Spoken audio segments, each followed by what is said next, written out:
Kim Chu at Paolo muling nagkita. Kim may pinaghahandaan na event.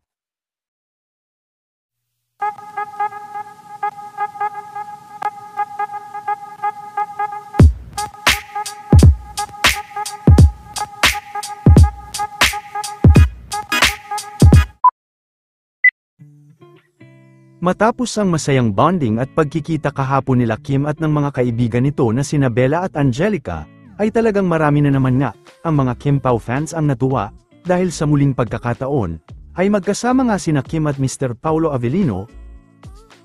Tamang kulitan din ang dalawa at nag-post din si Paolo Avellino ng Ask Pao, habang ito ay nasa traffic kanina.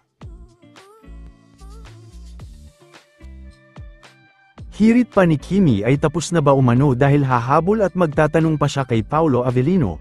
Ibinahagi rin ni Kim, ang kanilang video ni Mr. Francis Liv-Iran na gumagawa ng mga gown nito.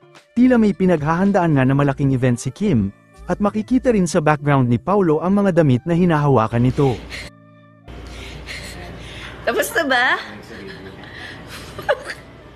Ba't wala ka ng cellphone?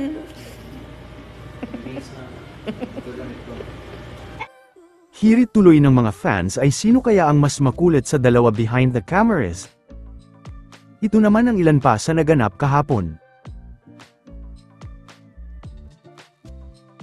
Kiss me lang. Kiss me lang. Ibinahagi naman ni Darren ang week series umano nito na wala ng kidney.